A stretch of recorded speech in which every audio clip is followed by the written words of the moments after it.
Alhamdulillahirabbil alamin wa bihi ala umuri yawatin. Wassalatu wassalamu ala asyrafil alihi wa sahbihi ajmain.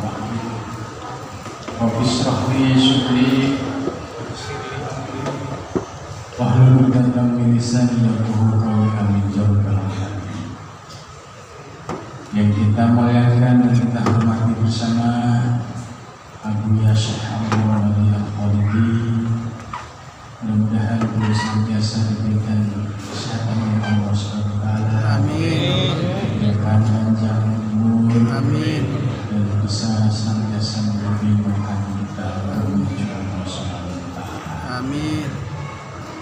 Dan lupa kepada yang terhormat Wali Jakarta dan juga pengurus MPTT Aceh dan yang lainnya yang tidak bisa disebutkan satu persatu, dan juga para kiai, para tengku-tengku, buya yang hadir di masjid yang mulia ini. Mudah-mudahan langkah kita dari rumah hingga masjid ini mendapatkan ridho dari Allah Subhanahu wa taala. Amin. Dalam kesempatan ini saya akan menyampaikan firman Allah Subhanahu wa taala yang berbunyi, A'udzu billahi minasyaitonir rajim. Bismillahirrahmanirrahim. Kama akhrajaka rabbuka min baitika bil haqqi wa inna fariqan minal mu'minina lakarihun wa yujadilunaka fil haqq ka'annama yusharruna ilal maut wa hum yanzurun. Al-ayat. Ma'asyiral muslimin wal muslimat rahimakumullah. Ayat tersebut memiliki asbab nuzul, yaitu ketika Rasulullah SAW mendapatkan bisikan dari malaikat Jibril supaya meninggalkan rumah. Ketika keluar dari rumah ini, Rasulullah SAW dihadapkan pada dua perkara. Yang satu al-adu, yaitu musuh Abu Jahal dan CS-nya. Yang satu kedatangan kafilah dari Yaman yang dipimpin oleh Abu Sufyan. Mereka membawa dagangan yang cukup besar. Lalu ketika menghadapi kondisi seperti ini, Rasulullah SAW berdiskusi dengan para sahabat. Sebagian sahabat ada yang memberikan masukan kepada Rasulullah, ya Rasul, kita tinggalkan saja musuh, lebih baik kita ngurusin kafilah karena mereka akan membawa perdagangan yang cukup besar dan ini akan menjadi kondisi ekonomi di Madinah akan lebih baik. Rasulullah SAW terdiam. Dengan masukan tersebut Rasulullah tidak setuju. Tapi ada beberapa sahabat lain, ya Rasul, saya samina wa ata'na kepadamu ya Rasul. Apapun yang diperintahkan oleh Allah kepadamu, kami samina wa ata'na. Kalau memang yang paling utama menghadapi musuh, kami siap. Rasulullah SAW mendengar komitmen para sahabat-sahabat ini, beliau merasakan kesenangan. Artinya ketaatan dan kepatuhan para sahabat ini menjadi power bagi perjuangan Rasulullah SAW dalam li'i'la'i kalimat. Sebab posisi Abu Jahal ya, itu sudah mendekat ke wilayah Madinah.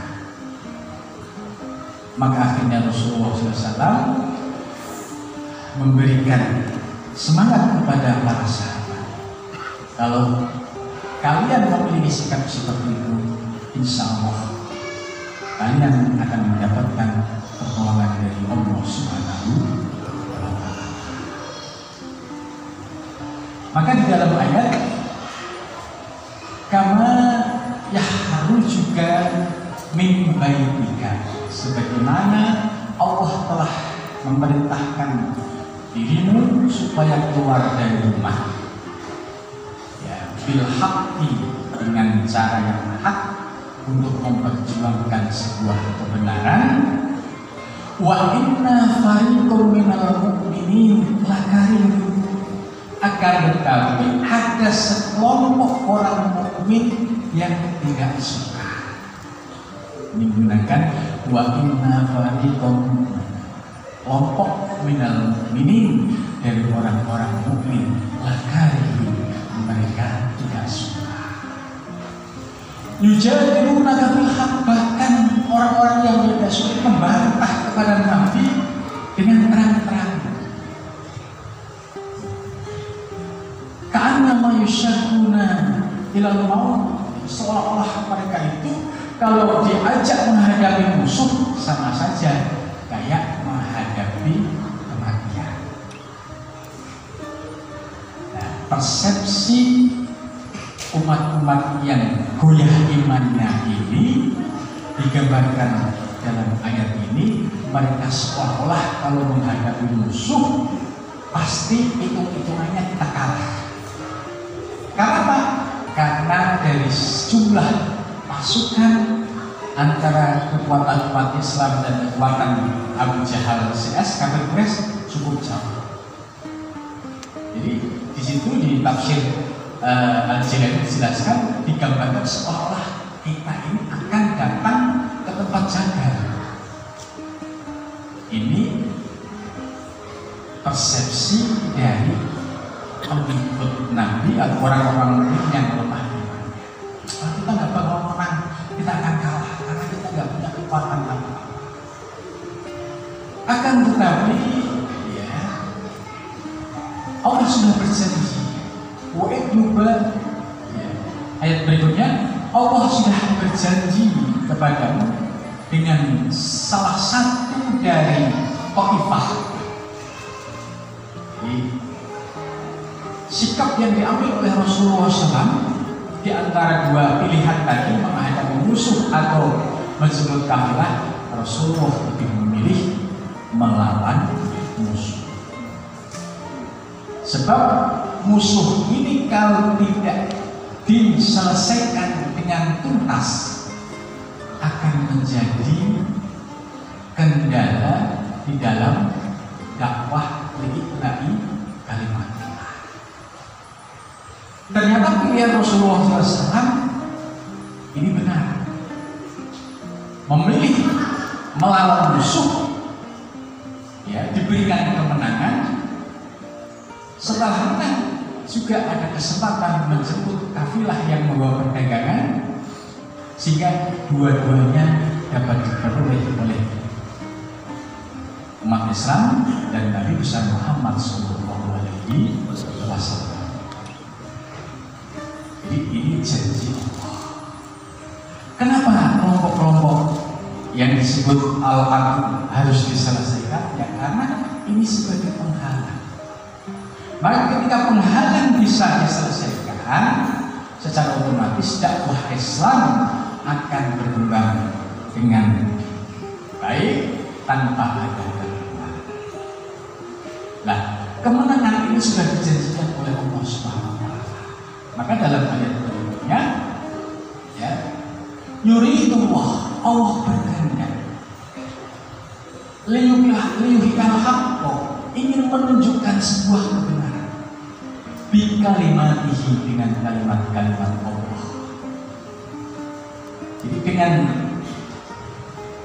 melakukan, ya, sikap melawan kafir Quraisy tadi, supaya jelas orang-orang yang selama ini menentang kebenaran akan dibuktikan oleh Allah.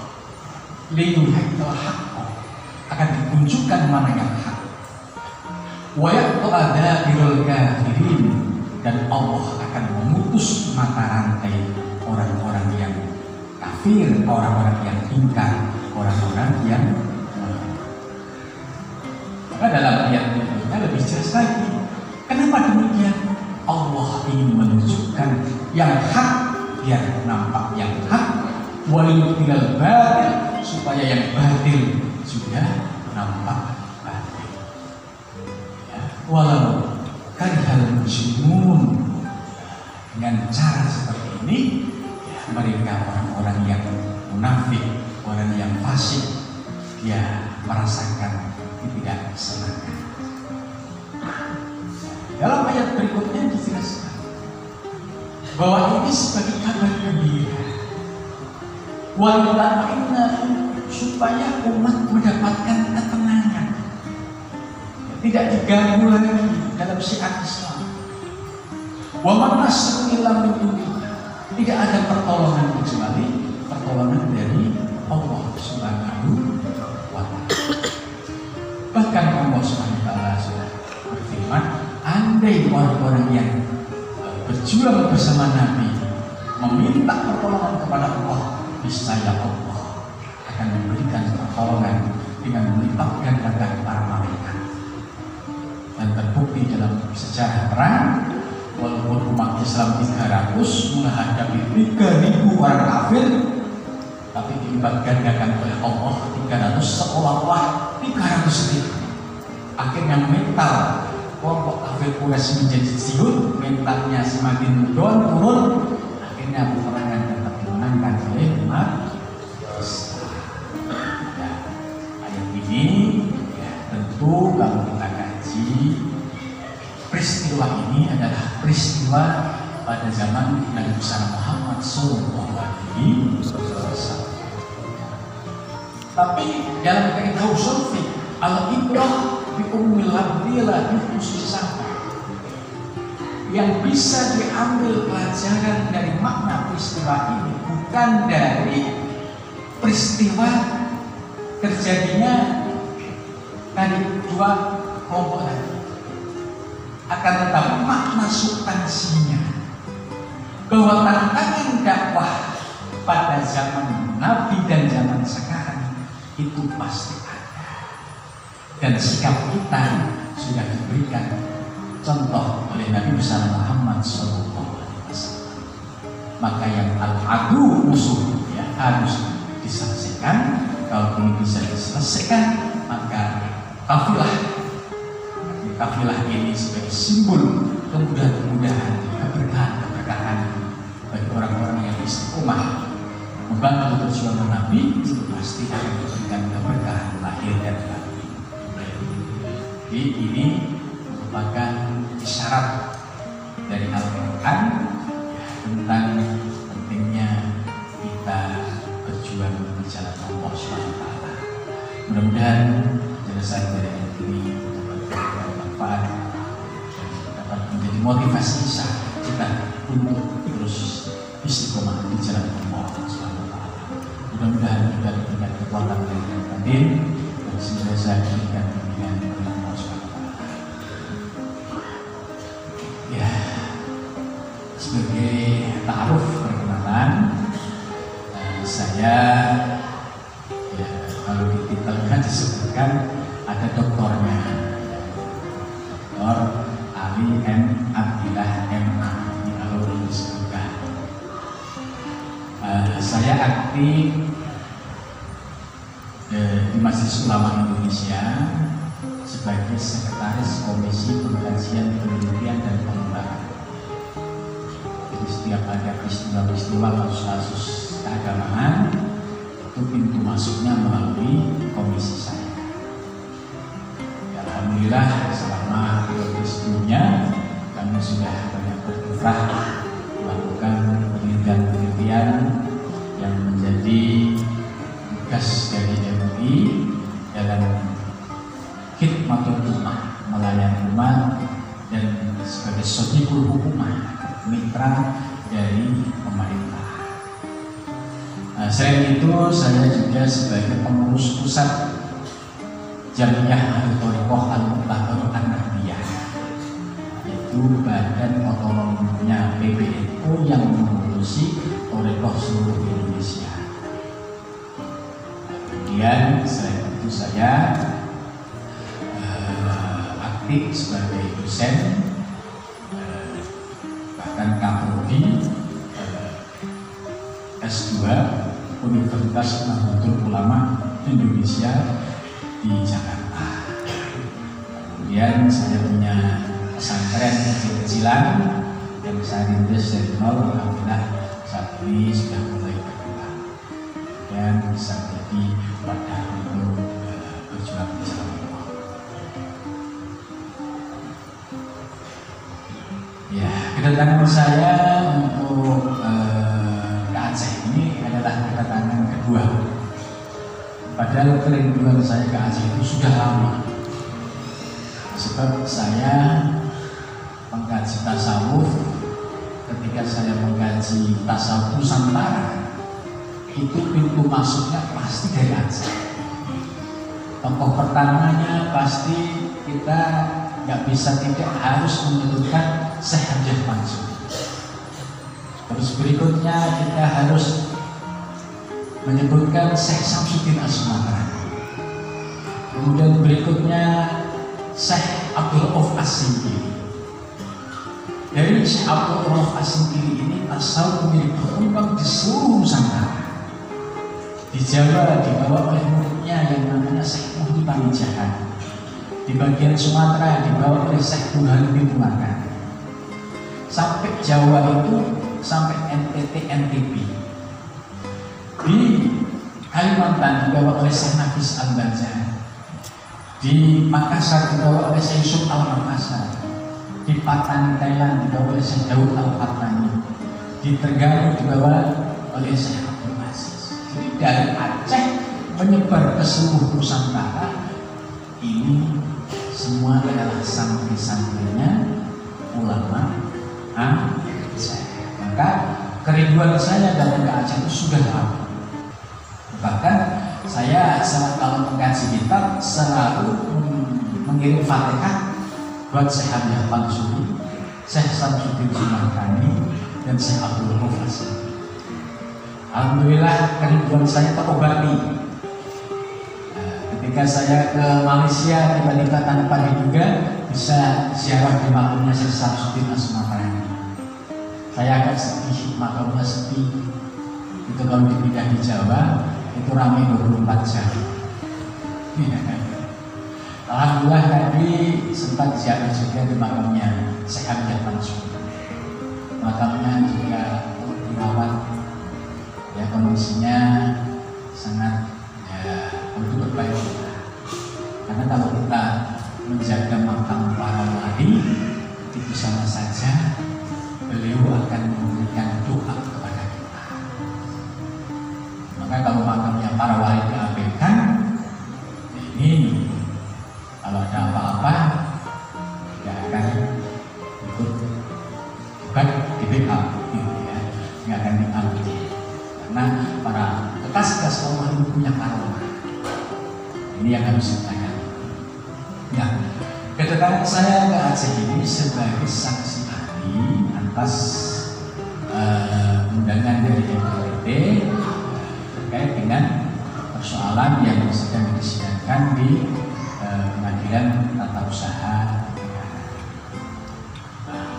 Poin-poin yang saya sampaikan sebagai saksi ahli bahwa kitab Al-Insan Al-Kamil setelah dikaji oleh MUI Pusat, yaitu lembaga pentasbih kitab, itu dikaji oleh beberapa tim alumni dari Al-Azhar, dari Maroko, dari UIN Jakarta, dari beberapa pesantren. Semua tim ya, di dalam mengkaji kitab Al-Insan Al-Kamil tidak menemukan bukti bahwa kitab ini tidak mengatakan. Alasannya apa? Karena Makanya di Muqaddimah Syekh Abdul Karim Al-Jili sudah menyampaikan kitabku ini semua didasarkan pada Al-Quran dan Al-Hadis. Maka ilmu apapun yang tidak didasarkan pada Quran Hadis adalah sesat. Ini tulisan Syekh Abdul Karim Al-Jili di bagian depan kitabnya. Kemudian isinya beliau menjelaskan soal syahadat tauhid dan syahadat rasul. Beliau juga menjelaskan soal Islam, iman, soal ihsan. Kemudian juga menjelaskan soal penafsiran ayat Al-Quran terkait dengan insan kamil. Nah, penafsiran Abdul Karim Al-Jili ini adalah penafsiran corak Isari. Apa yang disebut corak Isari? Corak Isari itu penafsiran yang dilakukan oleh seorang sufi yang telah bersih lahir batin sehingga memiliki akses untuk memperoleh sumber-sumber keilmuan dari Allah SWT yang disebut dengan asqor ilahiyah. Maka ketika belum mendapatkan itu kemudian ditulis di dalam penafsiran Al-Quran, dan ini sudah disepakati oleh seluruh ulama dunia. Jadi tidak ada yang berani menyesatkan penafsiran Syekh Abdul Qadir Jailani, Syekh Ibnu Arabi, termasuk penafsiran Syekh Abdul Karim Al-Jili. Tidak ada satu ulama manapun yang berani menyesatkan, hanya ulama Wahabi yang berani. Allah. Karena kalau Wahabi semua salah. Jadi ceritanya seperti itu. Jadi saya sudah memberikan masukan. Ya, betul. Bahwa background para sufi, ya, secara akidah semua adalah berakidah Ahlussunnah wal Jamaah. Kita bisa melihat seperti Syekh Al-Akbar, ya, Syekh Ibnu Arabi. Itu di dalam Al-Futuhat Al-Makkiyah juz pertama, sebelum membahas tauhid yang tingkat ini, tingkat khawas, itu beliau menjelaskan dasar-dasar tauhid sesuai dengan akidah Ahlussunnah wal Jamaah. Jadi para sufi, para wali rata-rata background dasar akidahnya adalah Ahlussunnah wal Jamaah. Jadi sudah pasti kalau seorang sufi, ya, pijakan akidah dasarnya adalah Ahlussunnah wal Jamaah. Kemudian untuk pengembangan sampai usul ilallah, nah ini menggunakan tauhidul khawas atau tambah lagi khawasul khawas.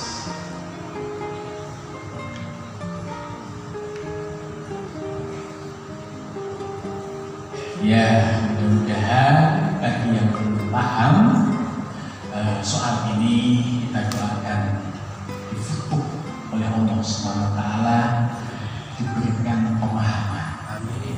Kalau belum paham ya sudah, jangan ikut-ikut menyesatkan. Ya, gitu. Jadi kalau sudah nggak paham ya sudah. Ya. Di Jawa itu beberapa pesantren yang belum sampai pada tahapan pengkajian ilmu tasawuf dan tarekat, ya belum menghormati ini ilmu khusus, dan dia menjaga lisan tidak berkomentar karena bukan ahlinya. Sebab kalau persoalan tasawuf dan fikih dihukumi oleh orang fikih, ya nggak nyambung, coba sembuh, ya kan? Ya, orang fikih menghukumi persoalan tasawuf dan persoalan tarekat. Tasawuf dan tarekat ini sudah ilmu rasa, ilmu praktek, internalisasi dari ihsan. Paham saja tidak, ngamalin saja tidak, kok menghubungi. Ini jangan sampai itu terjadi. Ya, kita doakan saja, mudah-mudahan Allah membuka hati mereka dan kefutuh sehingga bisa memahami akidah Ahlussunnah wal Jamaah sebagaimana yang diikuti oleh para ulama sufi dari salafus saleh. Terima kasih. Demikian barangkali ada kekurangan, mohon maaf. Wassalamualaikum.